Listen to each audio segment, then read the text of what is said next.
Assalamualaikum warahmatullahi wabarakatuh. Halo semuanya. Di sini kelompok kami akan mempresentasikan beberapa materi dari mata kuliah algoritma paralel yang diampuh oleh Ibu dosen Ibu Sari Ningsih, SSI MM. Izinkan saya untuk memperkenalkan anggota dari kelompok ini. Kelompok ini terdiri dari 5 orang anggota. Yang pertama ada Muhammad Gozi Rizky, kemudian yang kedua ada Muhammad Fauzi, dan yang ketiga ada Ferdi Setio Andika, kemudian yang keempat ada Erlangga Aditya, dan yang kelima adalah saya sendiri, Muhammad Rizky Amirullah Hidayat.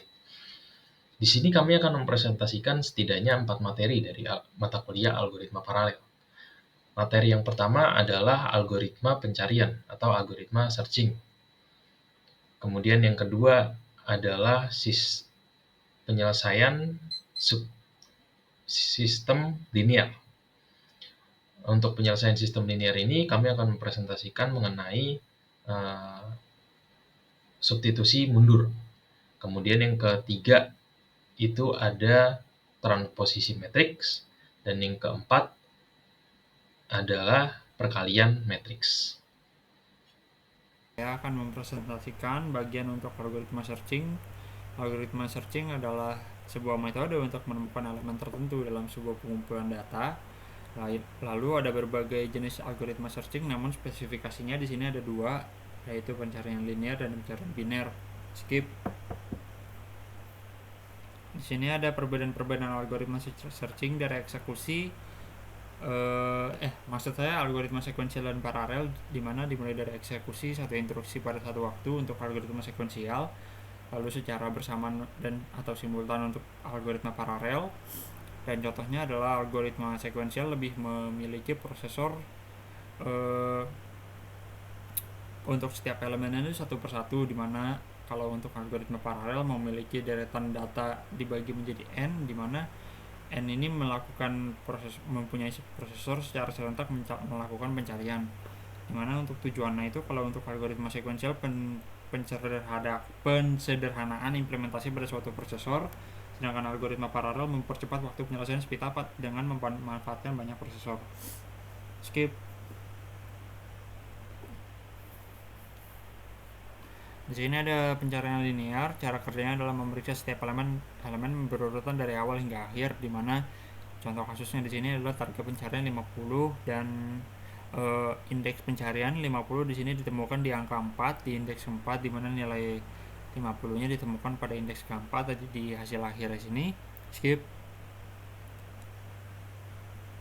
Lalu ada potensi pencarian linear dan komputasi paralel. Cara kerjanya adalah memeriksa setiap elemen secara berurutan dari awal hingga akhir, tapi indeksnya dibagi berdasarkan jumlah prosesor, dimana kembali lagi target pencarian 50, namun di sini di indeks keempat itu terjadi pemisahan prosesor per 3 indeks, dimana di sini ditemukan target 50 di indeks 4 dan prosesor kedua. Skip.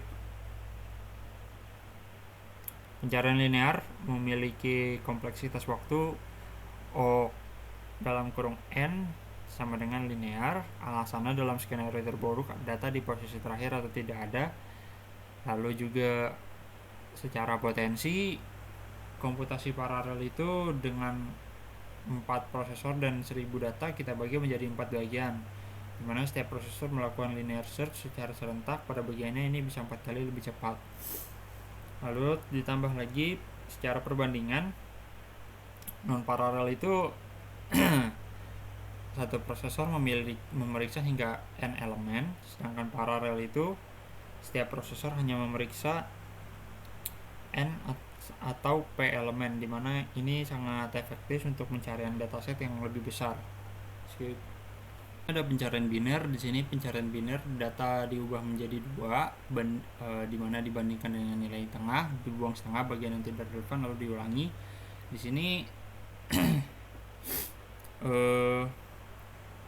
rumusnya itu adalah lebih besar dari atau lebih kecil dari, dimana di sini target 50 itu lebih besar daripada mid, dimana mid itu titiknya berada di indeks 2 dan 50 berada di indeks 4. Lalu yang kedua itu adalah Di sini dibagi menjadi dua, berarti indeks 4 itu terhitung sebagai mid, indeks 3 sebagai low, dan indeks 5 sebagai high, di mana hasil akhirnya adalah indeks 4 berada di bagian mid, yaitu adalah targetnya 50, indeks 4 sama dengan mid. Skip. Lalu di sini ada potensi pencarian biner, di mana bagi data menjadi dua, bandingkan dengan nilai setengah, buang setengah lagi, lalu yang tidak relevan diulangi. Kembali lagi target 50. Namun di sini karena indeks per 3 itu sudah dibagi menjadi dua prosesor.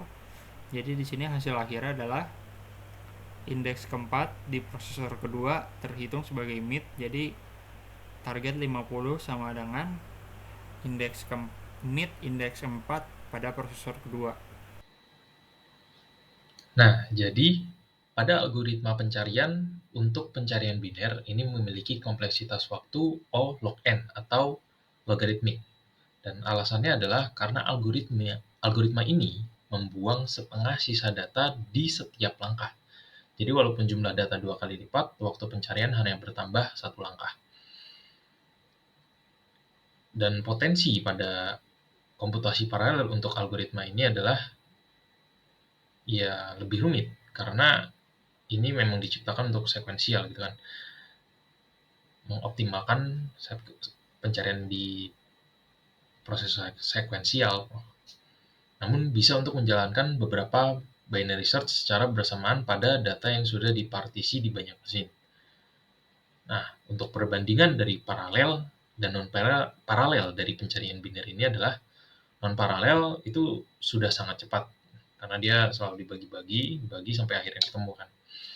Nah, untuk potensi paralel ya, ini peningkatan kecepatan tidak sedramatis pada algoritma pencarian pada linear search.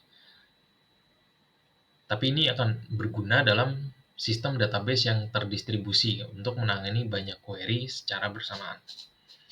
Di sini kami sudah merangkum atau perbandingan ya antara linear search dengan binary search. Untuk kompleksitasnya, linear search ini memiliki kompleksitas O (n). Nah, ini terbilang lambat jika array-nya ini panjang, jika memiliki data yang sangat panjang gitu. Semakin panjang datanya, semakin panjang array-nya, maka kompleksitasnya akan semakin tinggi. Sedangkan untuk kompleksitas dari binary search ini adalah O log n, ya. Dia lebih cepat daripada ON, terlepas dari seberapa banyak array-nya, panjang array-nya. Nah, tapi untuk syarat dari linear search ini tidak perlu diurut, jadi dia bisa langsung dilakukan pencarian. Sedangkan untuk binary search ini kita wajib terurut. Jadi sebelum menerapkan algoritma binary search itu harus menerapkan dulu yang namanya algoritma searching gitu. Kemudian untuk potensi paralelnya, untuk komputasi paralel dari linear search ini sangat baik ya, mudah dibagi tugas-tugasnya. Sedangkan untuk binary search terbatas dan berguna untuk data terdistribusi. Nah, untuk kapan sih linear search ini pada komputasi paralel efektif dan kapan sih binary search pada komputasi paralel efektif? Kalau untuk linear search ini efektif pada data yang sangat besar nih untuk satu kali pencarian. Kalau untuk binary search ini akan efektif pada banyak pencarian bersamaan di database yang terdistribusi.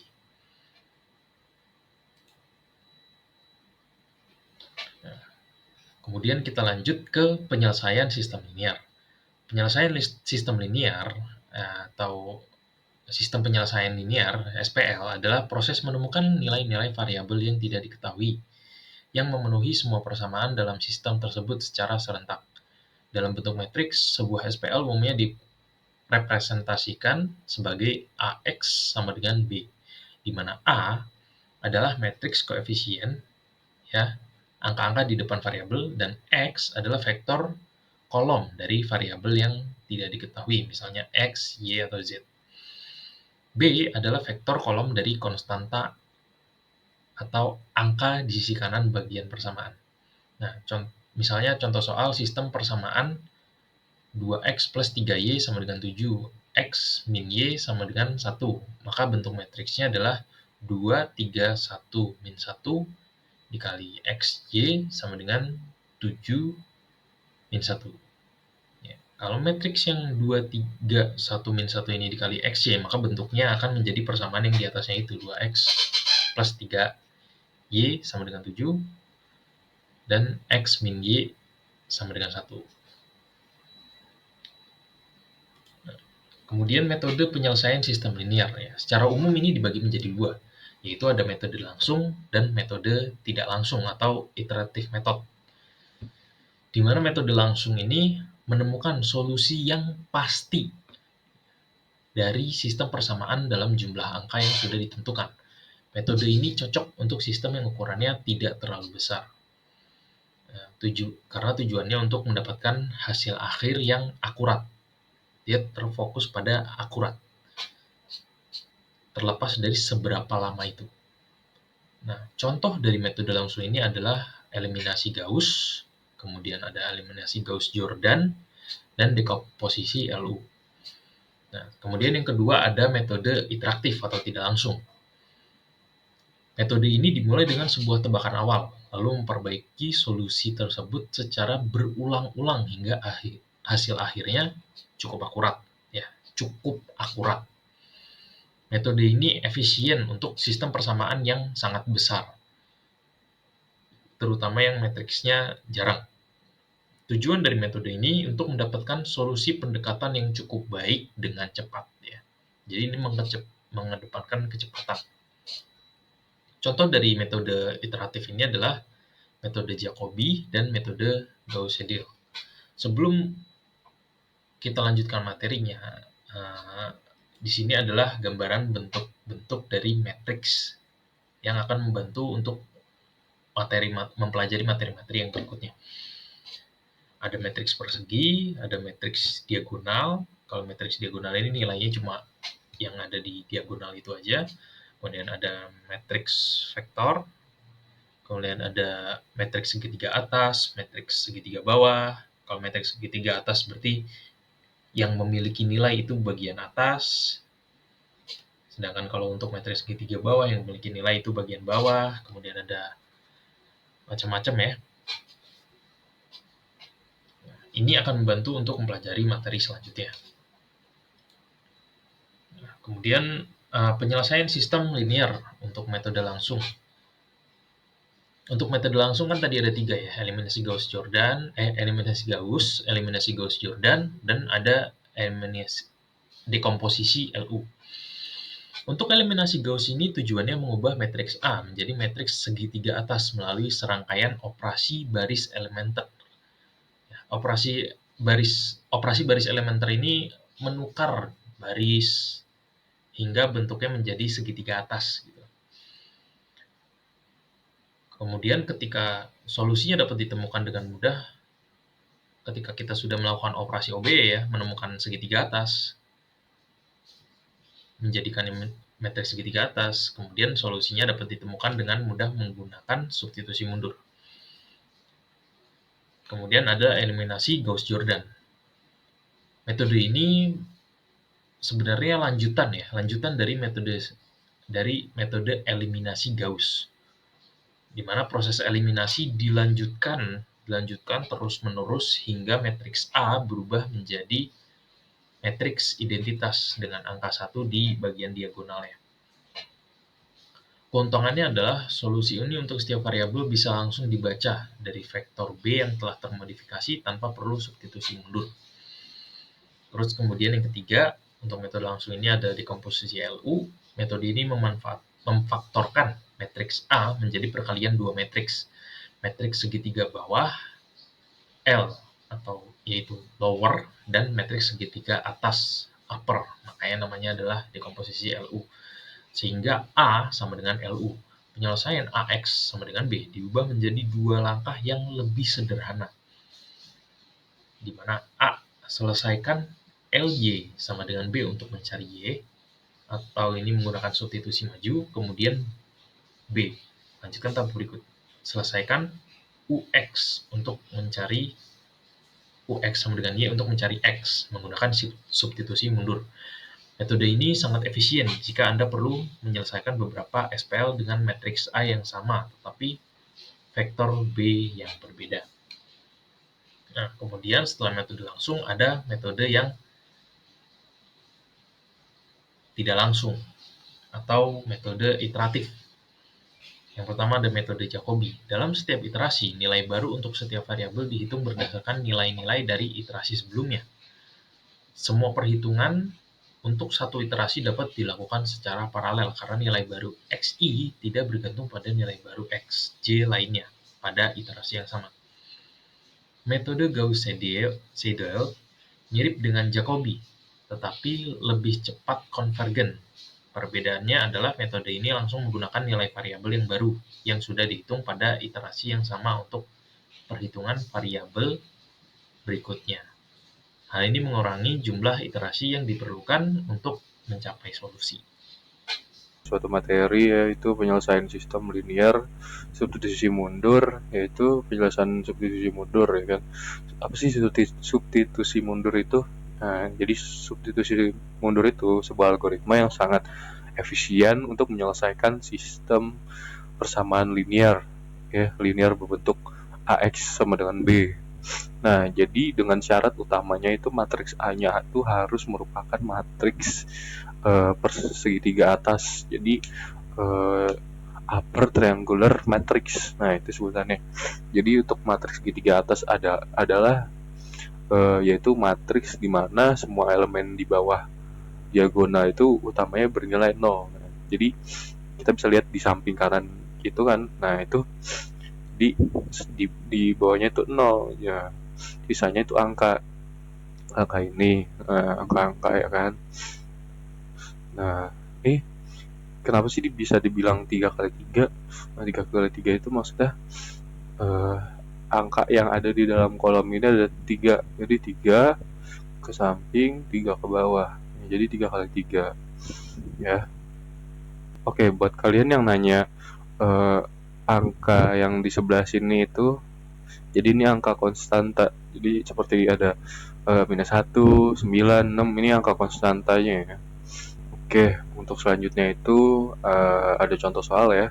Contoh soal dari metode substitusi mundur, yaitu jadi diberikan sebuah sistem persamaan linear yang sudah dalam bentuk matriks segitiga atas berikut, yaitu 2x per 1 ditambah x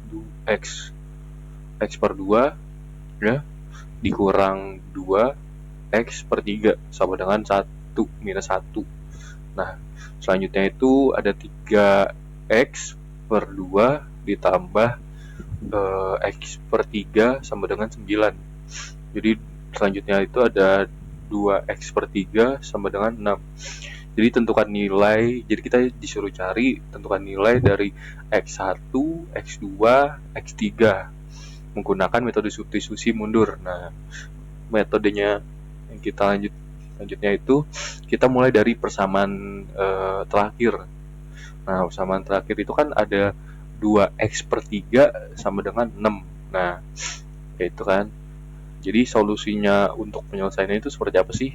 Jadi untuk x per 3 itu sama dengan 6 per 2 sama dengan 3. Jadi dibagi. Sekarang kita kan tahu, jadi sekarang kan bahwa x3 itu adalah 3. Nah, untuk selanjutnya itu kita ke persamaan kedua, dan jadi kita masukkan nilai x3 yang sudah kita temukan, yaitu 3 itu tadi. Nah, jadi persamaan 3x per 2 ditambah x per 3 sama dengan 9 kan, yang soal tadi. Nah, jadi substitusinya itu x per 3 dibagi 3 3x per 2 ditambah 3 nya itu yang tadi hasil dari 3x ya, x3 maksud gue, 3x sama dengan 9 ya. Solusinya itu 3x per 2 itu sama dengan 9 dikurang 3. Nah, dikurang 3 itu 3x per 2 sama dengan 6, ya kan? Oke, terus selanjutnya itu ya hasilnya 6 kan. Terus setelah itu x per 2 sama dengan 6 per 3 sama dengan 2. Jadi dibagi, cari angkanya, hasil hampir menghasilkan 2. Sekarang dan setelah itu kita sekarang tahu. Jadi nilai dari x2 itu sama dengan 2, ya kan? Nah, kita selanjutnya itu menggunakan persamaan pertama dan substitusi nilai x2 dan x3 yang sudah kita dapatkan. Jadi substitusi pertama itu yang ada di soal. Persamaannya itu 2x1 ditambah x per 2 dikurang x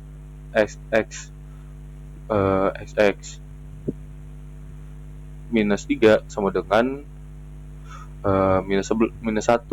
Jadi substitusinya itu yaitu x per 2 ya, dan x per 3 dibagi 2x per 2 ditambah 2. 2-nya itu hasil dari x2 tadi, ya kan? Terus dibagi 2 buka kurung tutup kurung 3. 3-nya itu dari x3 sama dengan minus 1. Solusinya itu yaitu adalah 2x1 ditambah 9 sama dengan 6. Maksud saya dikurang 6 sama dengan minus 1, ya kan? Terus 2x1 dikurang 4 sama dengan minus 1. Terus 2x1 sama dengan minus 1 ditambah 4 sama dengan hasilnya 3, ya kan? Terus x per 1-nya sama dengan 3 per 2 sama dengan 1,5. Jadi kita sekarang tahu bahwa x1 itu sama dengan 1,5. Nah, setelah itu kita kan sudah dapat nilai dari x1, x2, dan x3. Setelah melalui semua langkah-langkah substitusi mundur, nah itu jadi solusinya itu ada 1,5, terus 2, dan 3 hasil-hasilnya. Nah, jadi untuk penyelesaian sistem linear substitusi mundur ya, penyelesaian sistem persamaan linear SPL substitusi mundur adalah dua tahap yang saling terkait. Jadi tahap pertama adalah eliminasi yang mengubah sistem menjadi bentuk segitiga atas. Bagian ini berat secara komputasi, namun potensi paralelnya tinggi karena operasi pada basis-basis berbeda dapat berjalan serentak.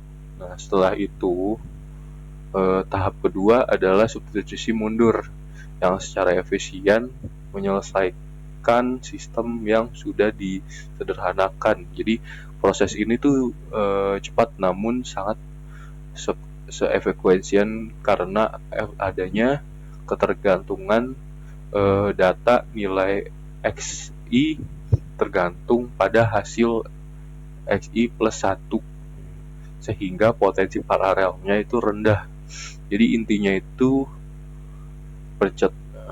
percepatan utama dari komputasi paralel ini didapatkan pada tahap eliminasi yang mempersiapkan sistem, bukan pada tahap substitusi mundur itu sendiri. Nah, di sini saya akan melanjutkan slide yaitu operasi matriks, di mana operasi matriks adalah proses atau manipulasi matematis yang dilakukan terhadap satu atau lebih matriks untuk menghasilkan matriks baru atau menyelesaikan suatu permasalahan. Operasi ini memerlukan bagian penting dari aljabar linear dan banyak digunakan di berbagai bidang seperti contohnya itu komputasi, grafik komputer atau kecerdasan buatan atau AI, lalu fisika atau teknik, lalu ada ilmu data atau pembelajaran machine learning dan kriptografi, lalu sistem persamaan linear.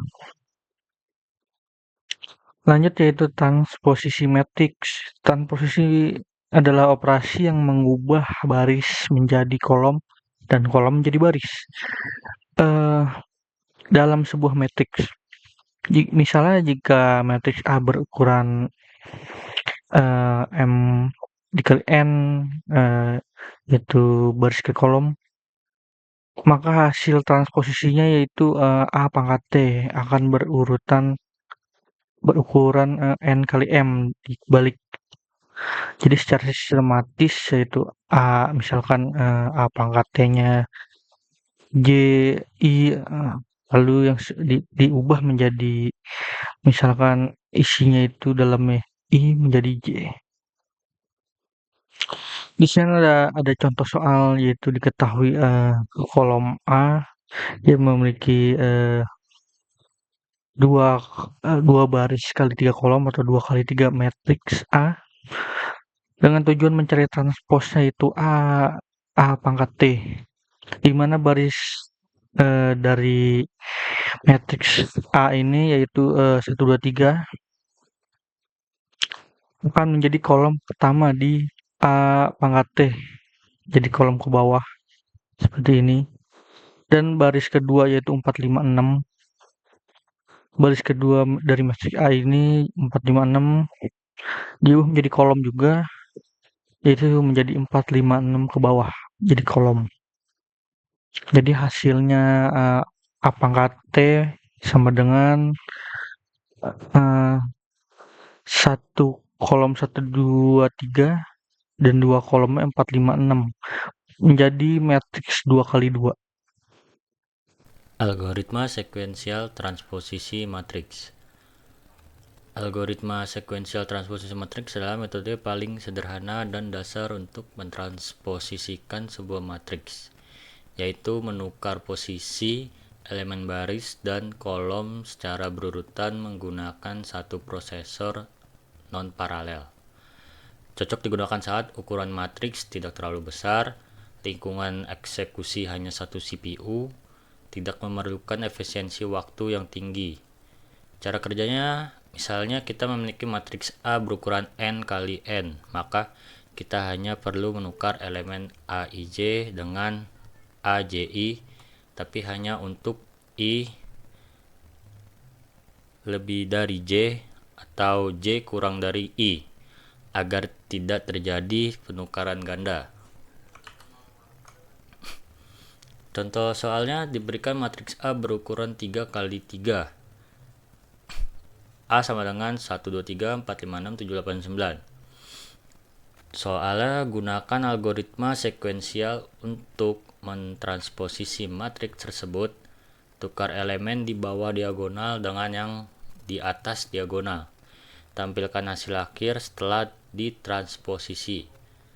Langkah-langkahnya, kita hanya menukar elemen di bawah diagonal utama dengan di atas diagonal utama. Pertama, tukar A12 dengan A21, tukar 2 dan 4. Yang kedua, tukar A1 dan 3 dengan A3 dan 1. Seterusnya, tukar 3 dan 7. Lalu yang ketiga, tukar A2 dan 3 dengan A3 dan 2. Lalu tukar 6 dan 8. Awal A sama dengan 1, 2, 3, 4, 5, 6, 7, 8, 9. Lalu 1 tukar 2 dan 4 Jadi 1, 4, 3, 2, 5, 6, 7, 8, 9. Kedua, tukar 3 dan 7. 1, 4, 7, 2, 5, 6, 3, 8, 9.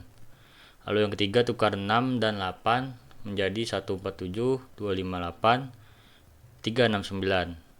Hasil akhir transpose dari A sama dengan 1, 4, 7, 2, 5, 8, 3, 6, 9.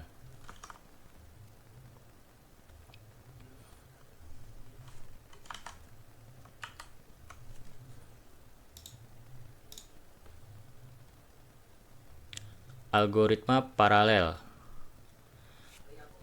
Perhatikan gambar di atas dan tunjukkan dalam tabel bahwa memang benar prosesor PK terhubung ke prosesor PM dengan K dan M adalah representasi biner. Jika M diperoleh dengan menggeser satu posisi ke kiri secara cyclic left shifting, kita punya 16 prosesor dari P sampai 0 sampai P15. Representasi biner 4 bit dari indeks prosesor A40 sama dengan 0000, B P1 sama dengan 0001, dan seterusnya hingga P15 sama dengan 1111.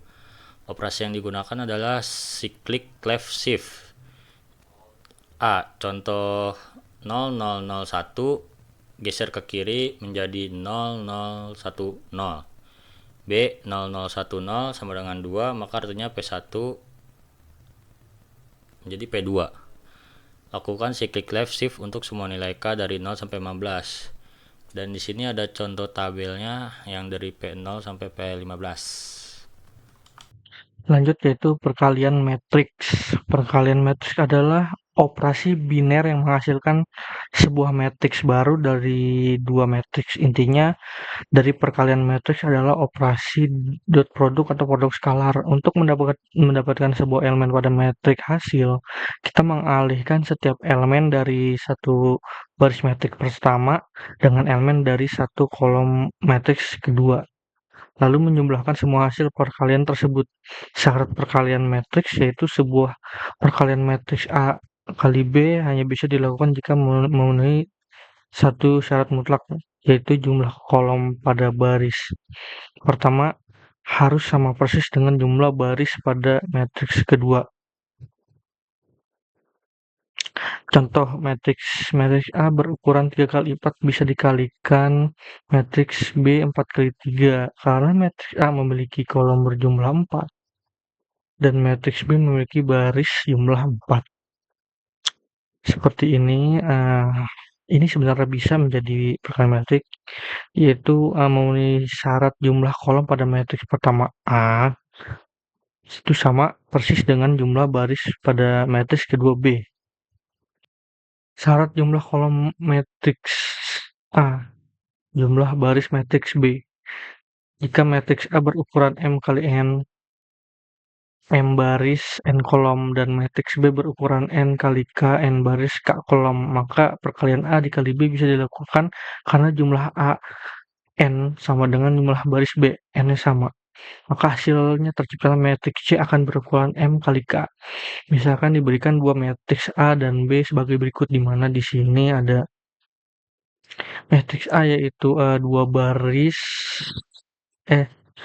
baris 2 kolom dan B-nya 2 baris 3 kolom. Hitunglah hasil dari perkalian matriks A kali B. Syarat perkalian terpenuhi karena jumlah kolom A 3 di sini sama dengan jumlah baris B.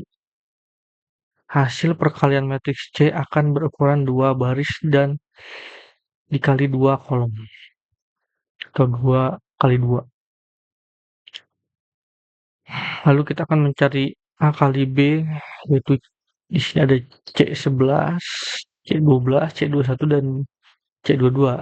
Hasilnya akan menjadi matriks 2 kali 2. Kita hitung C11-nya dulu, yaitu baris matriks A yang ini 214 dikali kolom 1B 523 ini.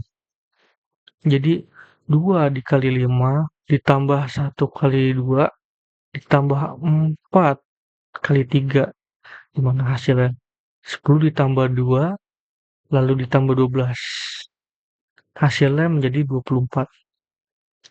Lalu kita hitung lagi C11-nya, itu baris 1A dikali kolom 2B. Baris ini yang 1214 dikali 1 kolom 1400. Jadi perkaliannya 2 kali 1 ditambah 1 kali 4 ditambah 4 dikali 0. Maka hasilnya 2 ditambah 4 lalu ditambah 0 hasilnya 6. Lanjut kita menghitung C21-nya, baris 2A dikali kolom 1, baris 2 yang ini 035 dikali kolom 1 523. Lalu hasilnya 0 dikali 5 ditambah 3 kali 2 ditambah 5 kali 3, yaitu hasilnya 0 ditambah 6 ditambah 15. Hasilnya 21.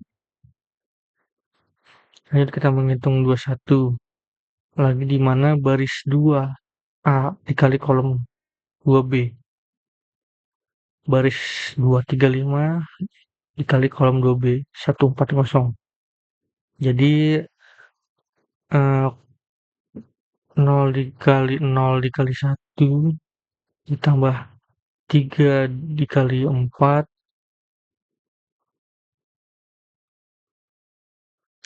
lalu 5 dikali 0. Maka hasilnya 0 ditambah 12 ditambah 0 hasilnya 12. Jadi kita ambil C11, C12, dan C21 sampai C22, di mana C11-nya yaitu 24, C12-nya 6, dan C21-nya itu 21, dan C22-nya itu 12 hasilnya.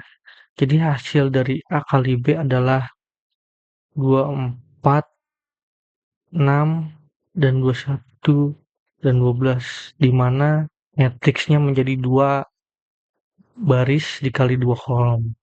Jadi 2 kali 2. Prosesor mesh. Prosesor mesh atau jaringan prosesor adalah sebuah arsitektur komputer paralel di mana prosesor-prosesor individual disusun dalam bentuk grid 2 dimensi seperti papan catur. Pertama, struktur. Setiap prosesor memiliki memorinya sendiri.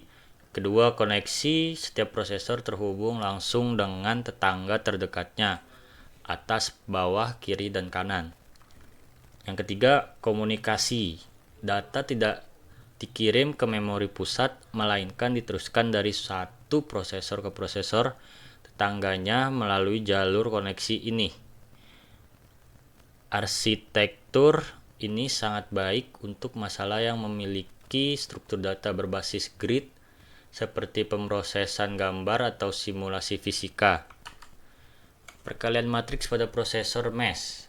Jika kita ingin mengalihkan matriks A dalam kurung M kali N dengan B dalam kurung N kali K, untuk menghasilkan matriks C dalam kurung M kali K, kita gunakan mesh prosesor berukuran M kali K yang ukurannya sama persis dengan matriks hasil.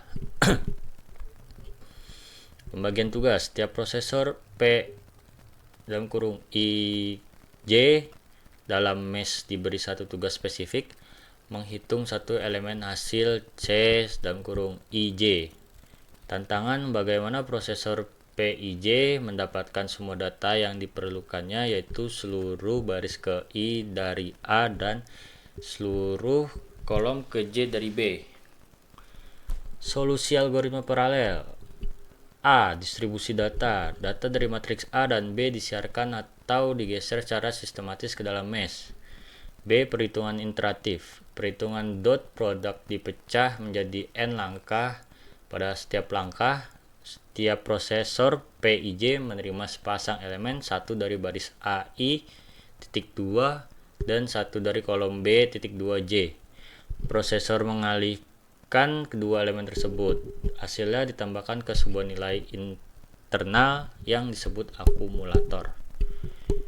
Yang C, pergerakan data. Setelah satu langkah selesai, data di dalam mesh digeser, misalnya elemen A digeser ke kiri, elemen B digeser ke atas, sehingga setiap prosesor menerima pasangan elemen berikutnya yang dibutuhkan untuk langkah selanjutnya. D, hasil akhir. Setelah N langkah nilai di dalam akumulator, setiap prosesor PIJ adalah nilai akhir dari elemen CIJ. Keunggulan pertamanya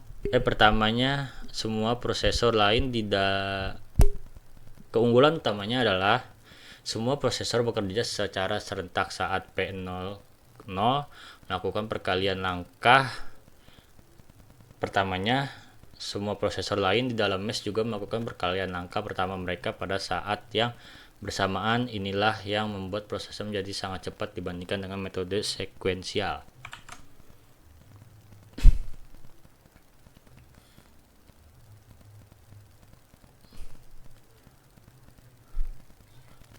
Perkalian matriks pada prosesor mesh. Psikot di samping menunjukkan tidak ada nested loop. Titik 2, perhatikan bahwa hanya ada satu for loop utama yang berjalan sebanyak n kali. Loop untuk I dan J secara efektif dihilangkan karena ada n kali n prosesor yang menangani semua kombinasi IJ secara paralel. Operasi paralel di dalam setiap iterasi loop, semua n pangkat 2 prosesor melakukan operasi perkalian, penjumlahan, dan pergeseran data pada saat yang bersamaan. Waktu yang dibutuhkan untuk satu langkah dianggap konstan. Lalu total waktu, karena ada n langkah yang harus diselesaikan secara sekuensial oleh semua prosesor, maka total waktu eksekusi sebanding dengan n, sehingga kompleksitas waktunya adalah 0 n linear. Jadi untuk kesimpulan dari semua presentasi yang kami sudah buat ini, itu algoritma paralel secara fundamental itu mempercepat komputasi dengan memecah masalah menjadi subtugas untuk dijalankan secara serentak pada banyak prosesor ya. Jadi untuk contoh penerapannya itu ditunjukkan pada prosesor pencarian data. Nah, di mana data dibagi secara beberapa prosesor untuk dicari secara bersamaan. Nah, serta pada operasi matriks seperti transpose dan perkalian. Nah, yang dieksekusi secara paralel untuk meningkatkan efisiensi. Nah, jadi intinya itu pendekatan ini sangat efektif untuk meningkatkan kecepatan dan efisiensi ya, terutama saat mengolah data dalam jumlah yang besar. Nah, jadi seperti itu.